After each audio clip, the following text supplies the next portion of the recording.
வணக்கம். Welcome to கதை திரட்டு.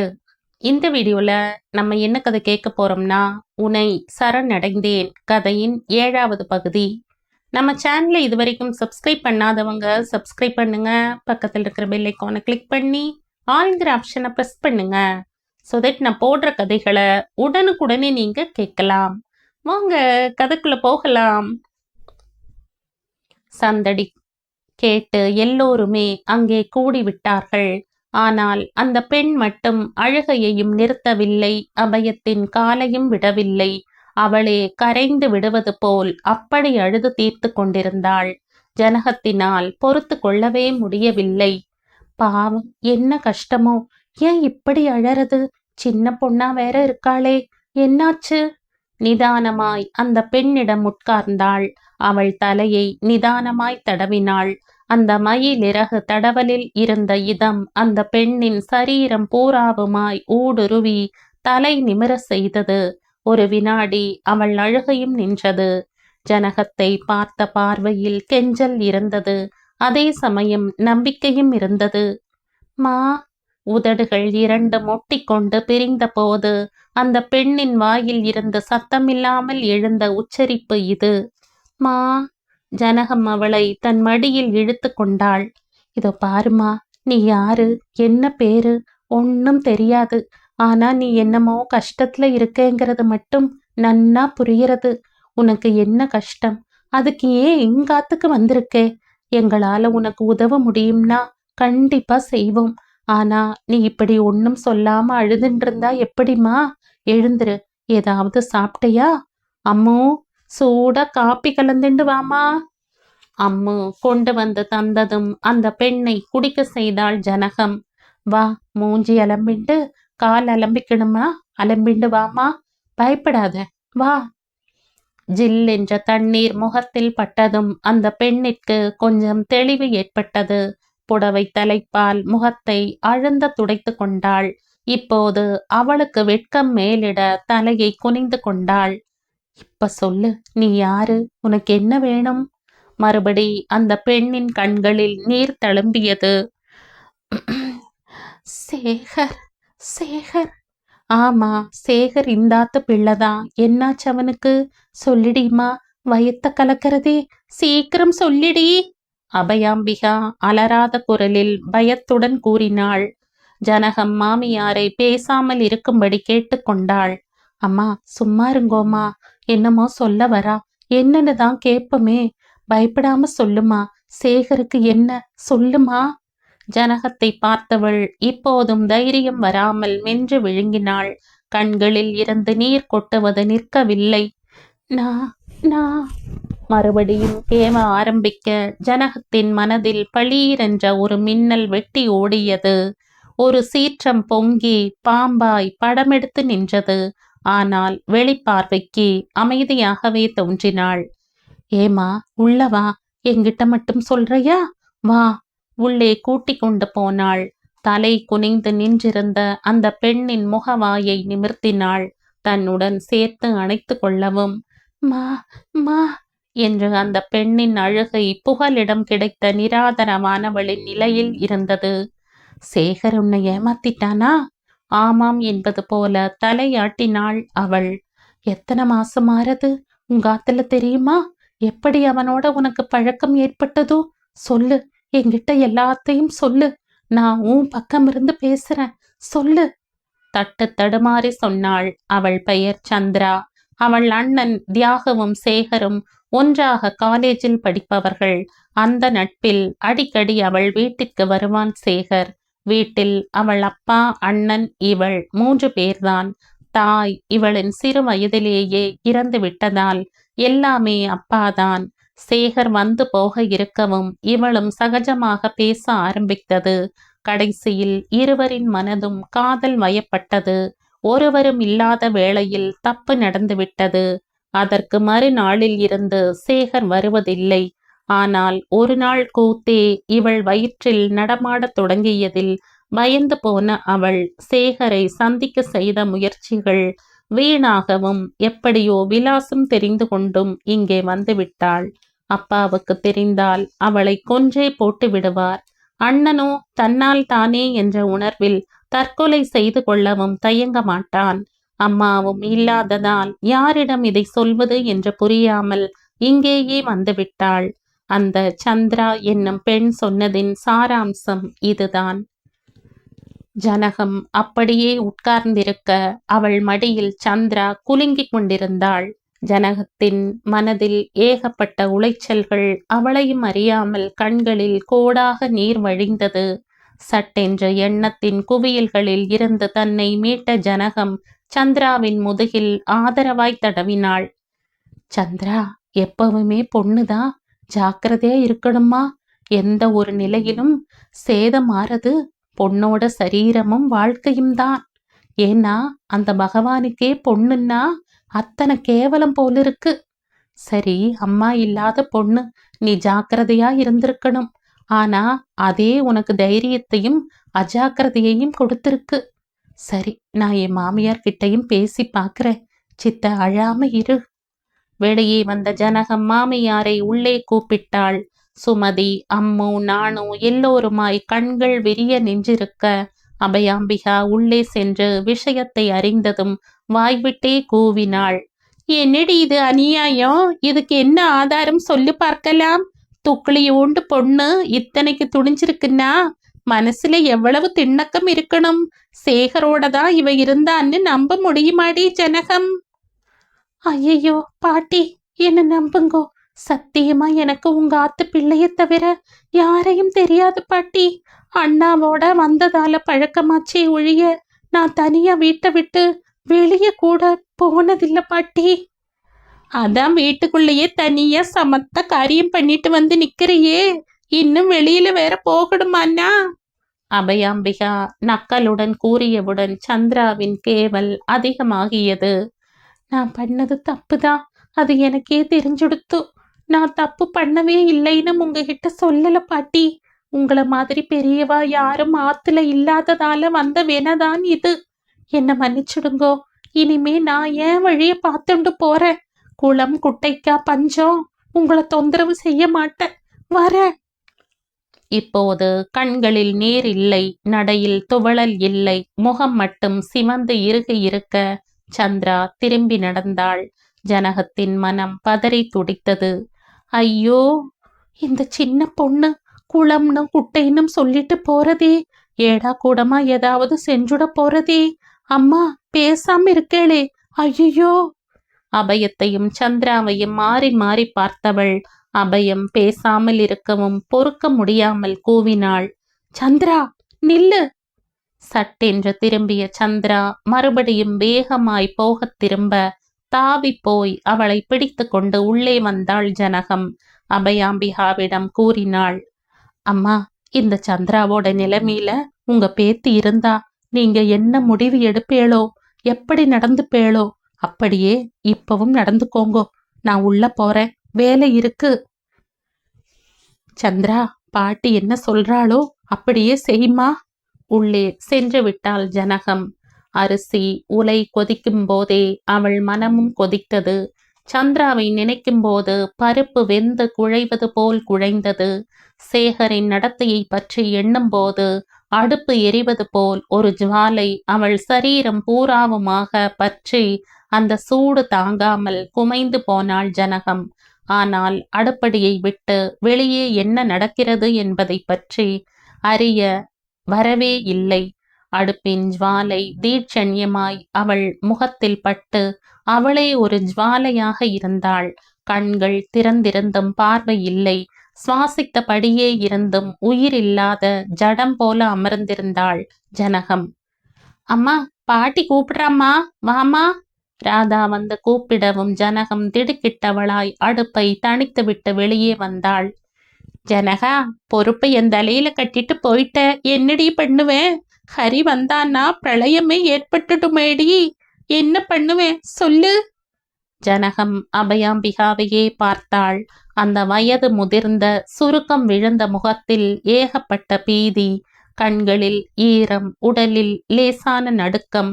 அவள் பேசாமல் இருக்கவே அபயம் வேகத்துடன் தொடர்ந்தாள். ஜனகா, என் பேத்தி இந்த நிலைமையில இருந்தா என்ன முடிவு எடுப்பனோ அதையே இப்பவும் செய்யின்னு சொல்லிட்டு போயிட்டே. அப்ப நான் என்னடி முடிவெடுக்கிறது? பெத்தவன் இருக்கான் பார்த்துப்பான்னு விட்டுடுவேன், அவ்வளவுதான். அப்போ இதையும் பெத்தவரே பார்த்துக்கட்டும்னு விட்டுடுங்கோ. அந்த பொண்ணையும் உங்க பிள்ளை வர வரையில் இருக்க சொல்லுங்கோ. திடுக்கிட்டாற்போல் சந்திரா ஜனகத்தை ஏறிட்டாள். என்னடி சொல்ற? ஹரிட்டியா சொல்ற? என்னாச்சுடி உனக்கு? ஜனகா, உனக்கு என்னாச்சுடி? ஜனகத்தை பிடித்து உலுக்கினாள் அபயாம்பிகா. ஆமாம்மா, இப்பவும் சொல்றேன், அவர்கிட்டயே விட்டுடுங்கோ. ஏன்னா உங்க பேத்தியானா அவர்கிட்ட தானே விட்டுடுவேன்னேள். இதுவும் வேற விஷயம்தானே. ஜனகா, நீ கூட என்னை இப்படி சொல்லி காட்டுறியா? அபயாம்பிகா பரிதாபத்துடன் கேட்கவும் ஜனகாவிற்கும் நிகழ்ந்தது. அம்மா, உங்களை சொல்லி காட்டணும்னு சொல்லலம்மா. பெரியவாளா இருக்கிற நீங்களே இப்படி நழுவி போறேளேங்கிற ஆதங்கத்துலதாம்மா சொன்னேன். சரி விடுங்கோ. இந்த ஆத்துல உங்க பிள்ளை கொஞ்சமாவது யாருடைய பேச்சையாவது கேட்கிறாருன்னா அது உங்க பேச்சத்தான். அதனால கண்டிப்பா முடிவெடுக்க வேண்டியது நீங்க தான். அந்த முடிவை உங்க பிள்ளைகிட்ட சொல்ல வேண்டியதும் நீங்க தான். அதனால அவர் வர்றதுக்குள்ள யோசனை பண்ணுங்கோமா. நம்மாத்திலேயும் 3 பொண்கள் இருக்கா. நாளை மறுநாள் யாருடைய வாழ்க்கை எப்படி இருக்குமோ அவளும் நன்னா இருக்க வேண்டாமா? நம்மாத்து பிள்ளையால ஒரு பொண்ணோட வாழ்க்கை நாசமாக கூடாதுமா. எனக்கு தெரிஞ்சது அவ்வளவுதான். அபயாம்பிகா இப்போது தீவிரமாக யோசித்தாள். முதலில் வந்த சீற்றம் இப்போது குறைந்திருந்தது. ஜனகம் எடுத்து சொல்லிய பின் மரத்து போன மூளையும் வேலை செய்ய ஆரம்பித்தது. சந்திரா, நீ உங்க ஆத்துக்கு போ. இத பத்தி உங்க ஆத்துல இப்ப சொல்ல வேண்டாம், புரிஞ்சுண்டையா? ஏ பசங்களா, சேகர் வந்தா யாரும் நடந்ததை பத்தி மூச்சு விடக்கூடாது. போய் அவாவா வேலையை பாருங்கோ கூறிவிட்டு ஹரியின் வரவை எதிர்நோக்கி காத்திருந்தாள். பிரசாத் பெரிய தலைகாணியை போன்ற புத்தகத்தை வைத்து படித்து கொண்டிருந்தான். பீமுடு மொட்டை மாடியில் இருந்தான். சாயி சமையல் அறையில் ஹரிக்கு பிடித்தமான வெஜிடபிள் குருமாவும் சப்பாத்தியும் செய்வதில் ஈடுபட்டிருந்தாள். தட் தட் என்ற சத்தமும் படார் என்று ஏதோ கீழே விழுந்த சத்தமும் கேட்டு சாயி, பீமுடு, பிரசாத் மூவரும் தத்தமது இடத்தில் இருந்து ஓடி வந்தார்கள். ஹரி கையில் இருந்த பையைத்தான் அப்படி வீசி எறிந்திருந்தான். அதில் இருந்த டிஃபன் பாக்ஸ் மூடி ஓரிடமும் பாத்திரம் ஓரிடமுமாய் சிதறி கிடந்தது. அதில் இருந்த சாதம் எல்லாம் இறைந்திருந்தது. தொப்பென்று அங்கிருந்த ஊஞ்சலில் அவன் உட்கார்ந்த வேகத்தை தாங்காமல் அது தன் எதிர்ப்பை கிரீச் என்ற ஒலியால் தெரிவித்தது. சங்கிலிகள் அதிர்ந்து குலுங்கின. சட்டென்று சாயி ஓடி ஹரியின் அருகில் வந்து நின்று கொண்டாள். பீமுடுவிடம் சைகையால் தண்ணீர் கொண்டு வரும்படி கூறினாள். அவன் கொண்டு வந்து தந்ததும் அதை ஹரியின் கையில் கொடுத்தாள். முதல்ல தண்ணி குடிங்க, ரொம்ப பசியோடு இருக்கீங்க போல இருக்கு. உங்களுக்கு பிடிச்ச குருமாவும் சப்பாத்தியும் பண்ணியிருக்க, அதை சூட சாப்பிடுங்க. சாயி, இப்ப ஒன்னும் பேச வேண்டாங்க. முதல்ல உங்க காஞ்ச வயிறுக்கு ஆகாரம் கொடுக்கணும், அப்புறமா தான் மீதி எல்லாமே. வாங்க பீமுடு, சொம்புல தண்ணி உண்டு வாப்பா. அப்படியே ஒரு கிண்ணமும் எடுத்துக்கிட்டு வா. அதுலேயே அவர் கையும் முகமும் அலம்பிக்கிட்டும். பீமுடு தண்ணீரும் கிண்ணமும் கொண்டு வர அவளே சொம்பில் இருந்த தண்ணீரை எடுத்து ஒரு துண்டில் நனைத்து ஒரு குழந்தைக்கு முகத்தை துடைப்பது போல் துடைத்து விட்டாள். அதற்குள் பிரசாத் ஃபேனை சுழல விட்டான். தட்டில் சூடான சப்பாத்தியும் குருமாவும் கொண்டு வந்து ஊஞ்சலின் மேலேயே வைத்தாள். வாசனை மூக்கை துளைத்தது. மதியம் சாப்பிடாததால் நல்ல பசி வேறு ஹரிக்கே. முதலில் தயக்கத்துடன் ஒரு விள்ளலை வைத்தவன் அதன் ருசிக்கு அடிமையாகி மளமளவென்று சாப்பிட ஆரம்பித்தான். சாயி சுட சுட போட போட வயிறு நிரம்ப சாப்பிட்டான். சாப்பிட்ட தண்ணீரும் குடித்ததும் மனது கொஞ்சம் அடங்கியது. பிரசாத்தும் பீமுடுவும் சாப்பிட்ட பின் சாயியும் தட்டில் வைத்து கொண்டு அவன் எதிரில் உட்கார்ந்தாள். இன்னும் இதுவரையில் ஹரி எதற்காக அத்தனை கோபத்துடன் வந்தான், என்ன காரணம் என்று கேட்கவே இல்லை. தானே கூறட்டும் என்று விட்டுவிட்டாள். அது ஹரியின் மனதில் இன்னும் அவள் பால் அன்பை பொழிய வைத்தது. அவனுக்கே அது ஆச்சரியமாகவும் இருந்தது. எத்தனை கோபமா வந்த, எத்தனை சீக்கிரம் என் கோபத்தையெல்லாம் குறைச்சு பசியையும் போக்கிவிட்டாள். சாயி, சாயி, நீ எப்பேற்பட்ட விவேகமானவள்மா. சாயி, நான் ரொம்ப அதிர்ஷ்டசாலிமா. அவளை பார்த்து ஒரு புன்னகையை நெளிய விட்டான். பதிலுக்கு அவளும் சிரித்தாள். தன் சாப்பாட்டையும் முடித்து கொண்டு கைகளை அலம்பிக் கொண்டு வந்தாள்.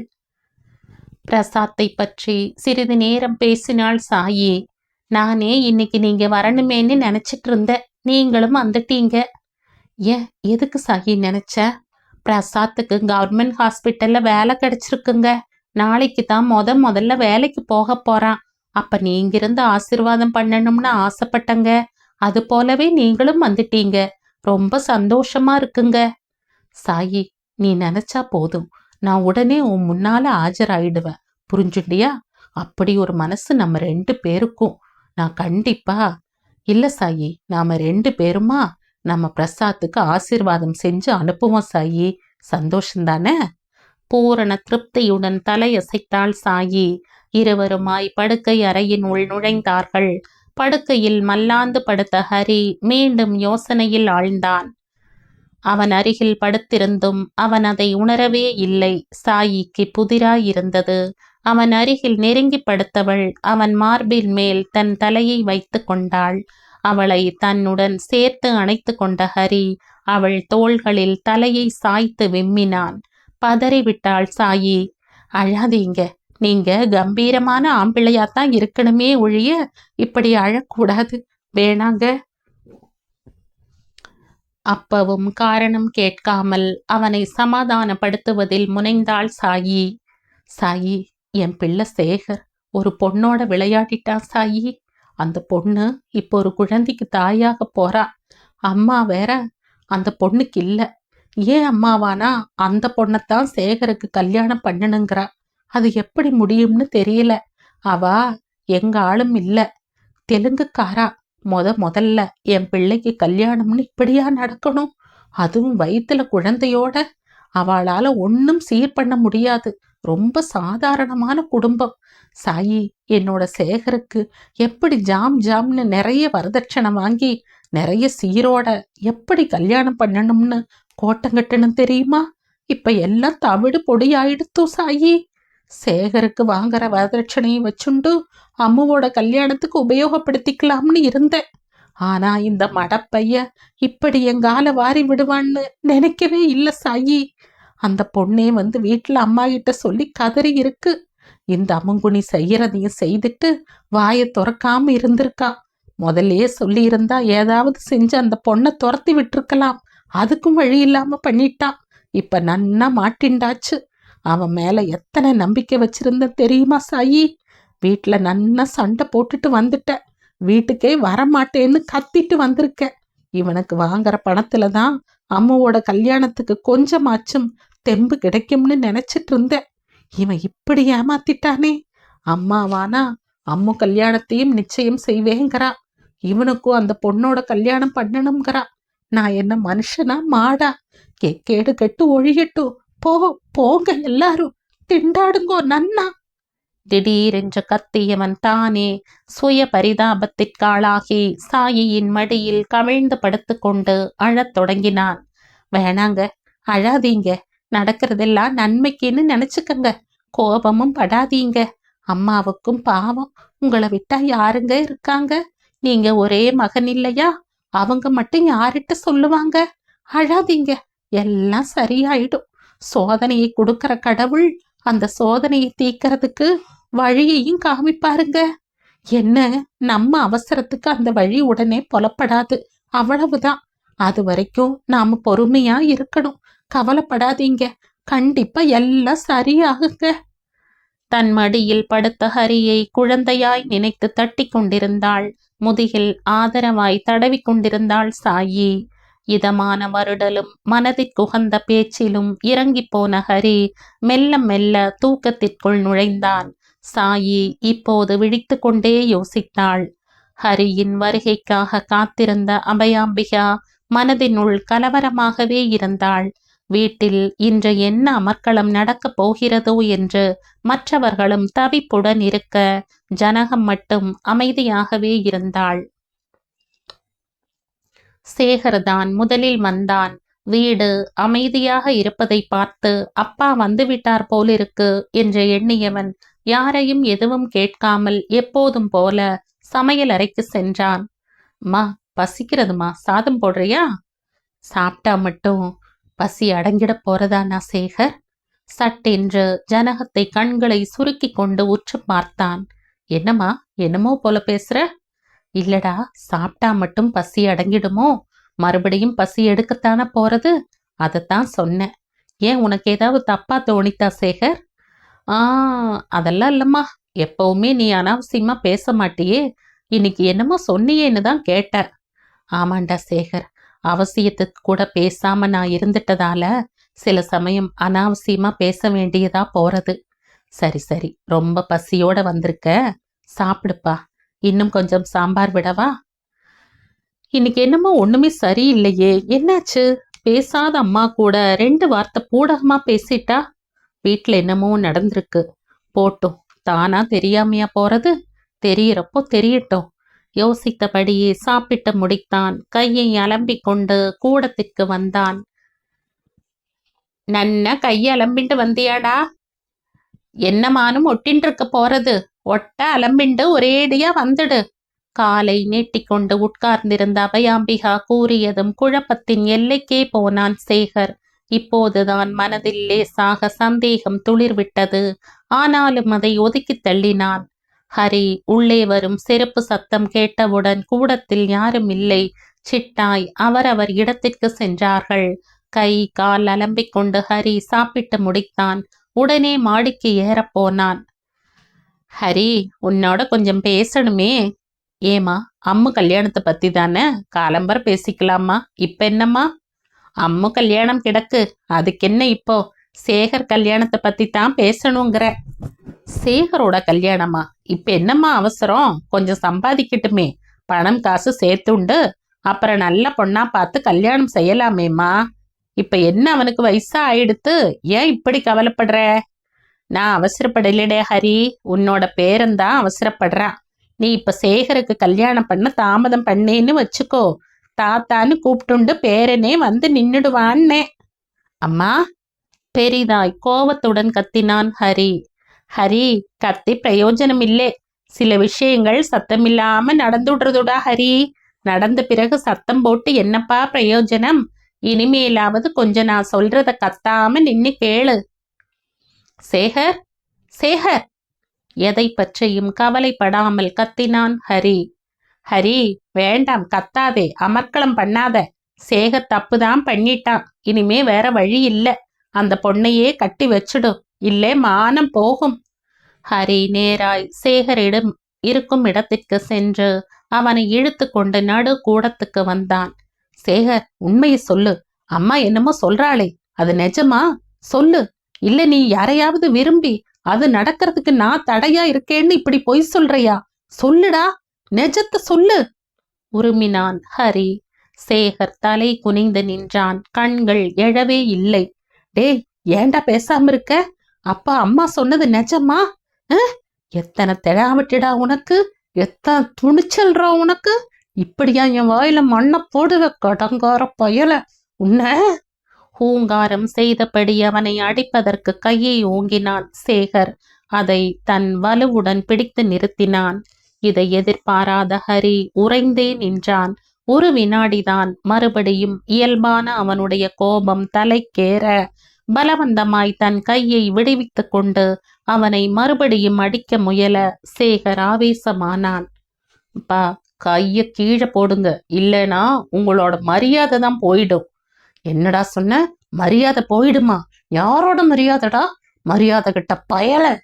நிறுத்துங்கப்பா, நீங்க பேசுறது எல்லாம் கேட்டுண்டு கை கட்டிண்டு வாய் பேசாம இருக்க. நான் ஒன்னும் அம்மா இல்ல. நான் ஒன்னும் பெருசா தப்பு பண்ணல. கொஞ்சம் அத்துமீறி நடந்துட்டேன். ஏன்னா என் வயசு அப்படி. அதுக்காக மத்தவாளை போல வீட்டுல ஒண்ணு வெளியில ஒண்ணுன்னு நான் ஒன்னும் ஆட்டம் போடல. புரிஞ்சுக்கோங்க. நிறுத்துற சேகர். அப்பாவை போய் இப்படி பேச உனக்கு என்னடா அருகதை இருக்கு? நீ யோக்கியமாயிருந்தா அவனை பேசலாம். அவன் உன்ன மாதிரி யாரையும் ஏமாத்தலடா. எந்த பொண்ணும் வீட்டுல வந்து உங்க பிள்ளை என் வயித்துல அவர் வாரிச கொடுத்துட்டு அப்புறமா என்னை எட்டியே பார்க்கலேன்னு வந்து அழல. நான் கல்யாணம் பண்ணி வச்ச பொண்ணோட தான் ஏன் எதுக்கால இருக்கான்? இருக்கலாம், அவன் கோபக்காரனா இருக்கலாம். ஆனா அவன் அப்பா சின்ன வயசுலயே போன பிறகு என்னோட எத்தனையோ வார்த்தைகளுக்கு கட்டுப்பட்டு தான் இருந்திருக்கான். இப்பவும் இருக்கான். என் கண்ணுல தண்ணி வந்தா பொறுக்க மாட்டான்டா என் புள்ள. கத்துவான், ஆங்காரப்படுவான். ஆனா என் கோபத்துக்கு எதிரா பேச மாட்டான்டா என் புள்ள. என் எதுக்கால என் புள்ளைய கை ஓங்குறையா? அந்த கைய மேலே பேச்சு வராமல் திணறி வாய் கோண கண்களில் நீர் பெருக விற்க ஆரம்பித்தாள் அபயாம்பிகா. சட்டென்று சேகரின் கையை விட்டுவிட்டு அபயாம்பிகாவிடம் ஓடி வந்து அவளை தன்னுடன் சேர்த்து அணைத்து கொண்டான் ஹரி. மா விட்டு தள்ளுமாத, நீ ஏன் அதுக்காக மனதை கஷ்டப்படுத்திக்கிற? சில பேரை போல ஜடமா ஏமா உனக்கு இருக்க தெரியல? அது எத்தனை சௌகரியம் தெரியுமாமா? ஓரக்கண்ணால் ஜனகத்தை பார்த்தவாறே சொன்னவன் மேலும் பேசினான். அந்த பொண்ணு யாராயிருந்தாலும் சரி, அவன் தலையில கட்டிடலாம். அப்புறமா அவனோட பாடு. அவனை தனியா அனுப்பிச்சிடு. இங்க மத்த பசங்களாவது ஒழுங்கா இருக்கணுமோனோ? அபயாம்பிகா சரி என்பது போல் தலையசைக்க அவன் வெளியே சென்றான். ஜனகம் வெளியே பார்வைக்கு ஜடமாக நின்றாலும் ஹரி நக்கலாக கூறியதும் உள்ளே ஒரு அக்னிக்கோடு மின்னலாய் அவளையே பிளந்து சென்ற உணர்வை அடைந்தாள். சட்டென்று அந்த இடத்தில் இருந்து அகன்று தன் யாகசாலையான சமையல் அறைக்குள் சென்றாள் ஜனகம். சேகர் உள்ளே சென்றவன் படுக்கையில் அப்படியே கவிழ்ந்து படுத்தான். பேசியவைகள் மனதில் மறுபடியும் ஒலிபரப்பாக தனக்குத்தானே வெட்கமடைந்தான். தான் செய்த காரியம் தவறு என்று உணர்ந்த பின் சந்திராவை மறுபடியும் திரும்பி பார்க்காமல் இருந்தது எவ்வளவு மாபெரும் தவறு என்பதை மனது இப்போது உணர்ந்தது. ஆனாலும் அவளையே மனைவியாக அடைவது என்பதும் அவனால் இயலாத காரியமாக தோன்றியது. இதில் இருந்து எப்படி தப்புவது என்றும் புரியாமல் தவித்தான். வழி கண்டுபிடிக்க மண்டையை குடைந்து கொண்டான் சேகர். அதன் விளைவாக ஏற்பட்ட மன உளைச்சலில் படுக்கையில் இருக்கை கொள்ளாமல் புரண்டான் சேகர். ஹரி காலையில் எழுந்தபோது மனம் கொஞ்சம் லேசாகி இருந்தது. பல் தேய்த்து காஃபி குடித்த பின்னும் வீட்டுக்கு கிளம்ப மனமில்லாமல் இருந்தான். சாயி அவன் எழுந்து கொள்ளும் முன்பே எழுந்து குளித்து பூஜையை முடித்து டிஃபனும் செய்திருந்தாள். பிரசாத்தும் நெற்றியில் சின்ன கீற்றாக திருநீருடன் அழகாக ட்ரெஸ் செய்து கொண்டு கம்பீரமாக நின்று கொண்டிருந்தான். முகத்தில் லேசாக புன்னகை நெளிந்து கொண்டிருந்தது. சாயி ஹரியின் உடுப்பை எடுத்துக்கொண்டு அவனிடம் வந்தாள். சீக்கிரமா குளிச்சுட்டு வாங்க, டிஃபன் எடுத்துட்ட பிறகு பிரசாத்துக்கு ஆசிர்வாதம் பண்ணுங்க, தண்ணி எடுத்து வச்சாச்சுங்க. சட்டென்று மனதின் யோசனையில் இருந்து விடுபட்டு குளிக்கப் போனான். சாயி எடுத்து வைத்திருந்த உடுப்பை அணிந்து கொண்டு கற்பூரம் ஏற்றிவிட்டு வணங்கினான். பிரசாத்தும் அவனுமாய் டிஃபன் சாப்பிட்டார்கள். பிறகு சாயிக்கும் ஹரிக்கும் பிரசாத் வணங்க மனம் நிறைந்து ஆசிர்வதித்தான். வெள்ளை பேண்ட் வெள்ளை ஷர்ட் அணிந்து கையில் டாக்டர் என்பதற்கான அடையாளமாக சின்ன கிட் பேக்குடன் அவன் கம்பீரமாக நடந்து போக சாயியின் கண்கள் சந்தோஷத்திலும் ஒரு விதமான சுய பரிதாபத்திலுமாக நிறைந்து நின்றது. ஹரியும் கிட்டத்தட்ட அதே நிலையில் இருந்தான். சாயி பீமுடுவிற்கும் டிஃபன் தந்து அவளும் சாப்பிட்டாள். இங்கேயே சமையல் செஞ்சுடட்டுமா?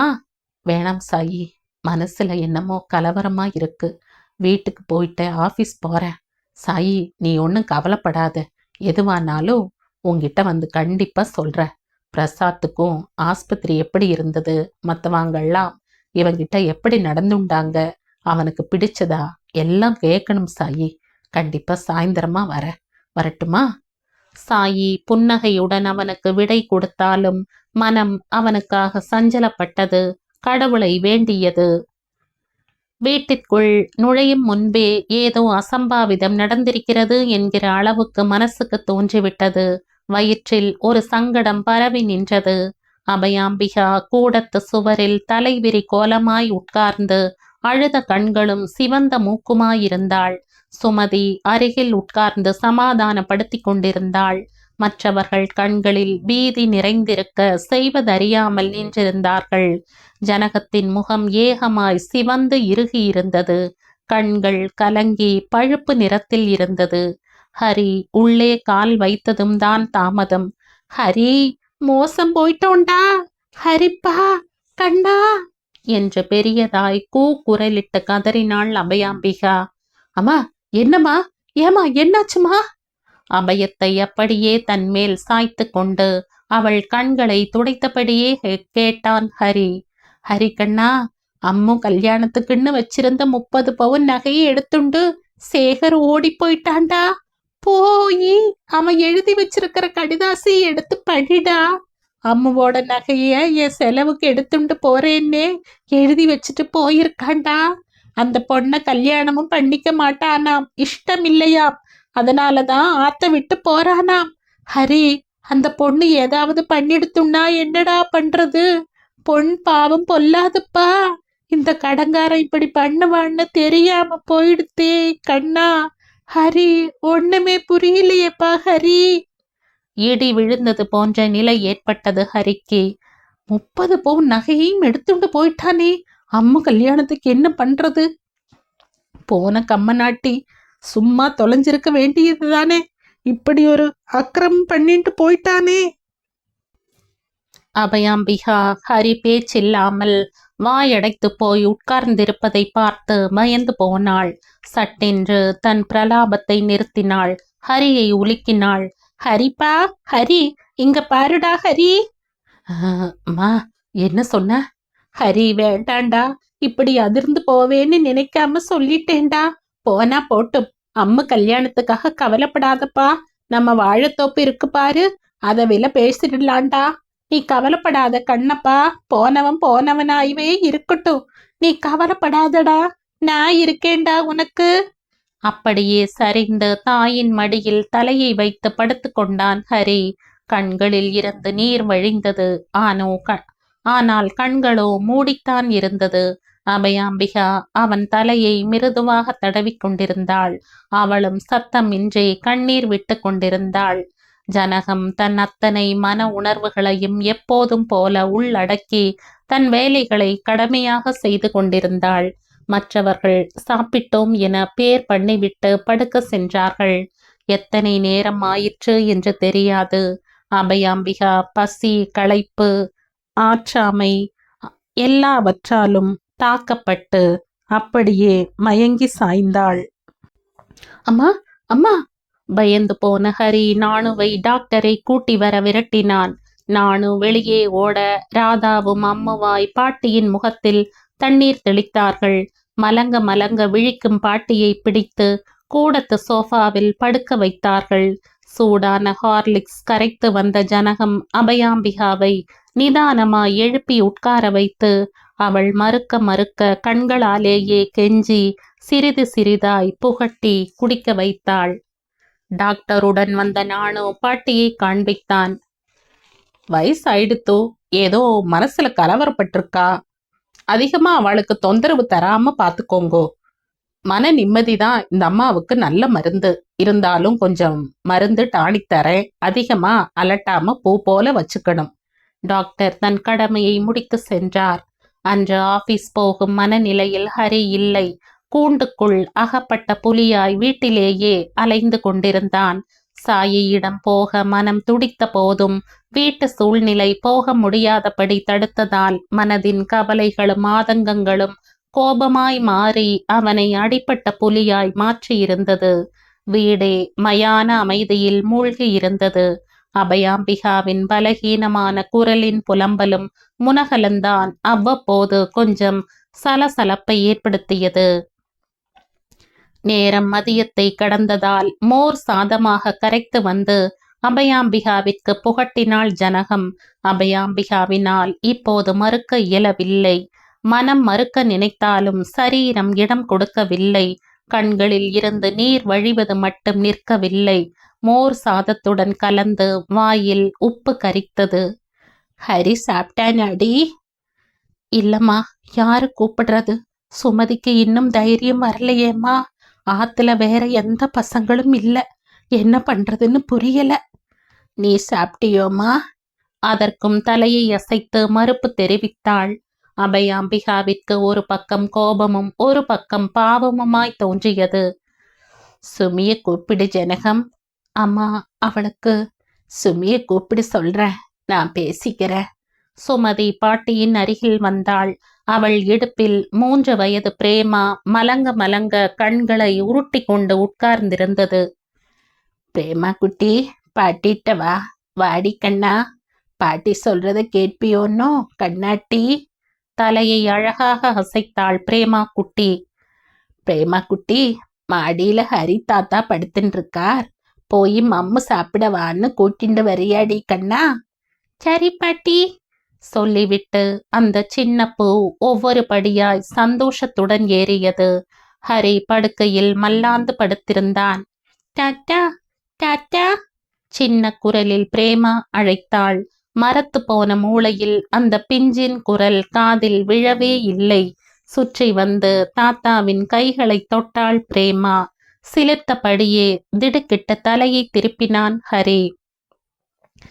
மம்மு சாப்பிடவா தாத்தா, வரியா? வாயில் கையை வைத்து சைகை செய்தபடி கூப்பிடும் பிரேமாவை கண் கொட்டாமல் பார்த்தான். அடிபட்ட மனம் கனிந்திருந்ததில் குழந்தையை பார்த்ததும் நிகழ்ந்தது. தூக்கி தன்னுடன் சேர்த்து அணைத்து கொண்டான் ஹரி. கண்கள் பொங்கி பொங்கி தணிந்தது. குழந்தையை கீழே இறக்கினான். கண்களை அழுந்த துடைத்து கொண்டான். மெல்ல சிரித்தான். குழந்தையும் சிரித்தது. அவன் கைகளை பிடித்து இழுத்தது. சாயி வீட்டில் சாப்பிட்ட டிஃபன் இங்கே நடந்த அமர்க்களத்திலும் அதிர்ச்சியிலும் எப்போதோ பஸ்மமாகிவிட்டது. இப்போது ஏகமாக பசித்தது. குழந்தையின் கை அவன் கையை பிடித்திருக்க கீழே இறங்கி வந்தான் ஹரி. ஜனகம் மணையும் நீரும் தட்டும் எடுத்து வைத்து பரிமாற ஒரு விதமான பேச்சோ சத்தமோ இல்லாமல் சாப்பிட்டு முடித்தான். அபயாம்பிகாவின் அருகில் வந்தான். அவள் தலையை தடவியபடி ஒரு 5 நிமிடம் உட்கார்ந்தான். மறுபடியும் மாடி ஏறி போகலாம் என திரும்பினான். இந்த தடவலிலேயே அபயாம்பிகாவின் இதயம் ஒரு குலுக்கு குலுங்கி அடங்கியது. சரீரம் பூராவும் ஒரு மின்னல் பாய்ந்து ஓடியது. அழுகை முட்டி கொண்டு வந்தாலும் அடக்கிக் கொள்ள முயற்சித்ததில் உதடுகள் கடிபட்டன. ஹரி மறுபடியும் மாடிக்கு போகலாமா, அம்மாவிடமே இருக்கலாமா என்று யோசிப்பதற்குள் வீட்டு வாசல் கதவு தட்டப்பட போய் கதவை திறந்தான். வந்தவர், அவனை தள்ளி கொண்டு உள்ளே வந்தவர், இப்படியும் அப்படியுமாய் கண்களை சுழற்றியவர் அபயாம்பிகாவை பார்த்ததும் தடாலென அவள் கால்களை பற்றியபடியே கீழே விழுந்தார். சட்டென எழுந்து உட்கார்ந்த அபயத்தின் மனதிற்கு ஓரளவு புரிந்து போனாலும் இதை எப்படி சமாளிப்பது என்று யோசித்தபடியே தலை குனிந்திருந்தாள்.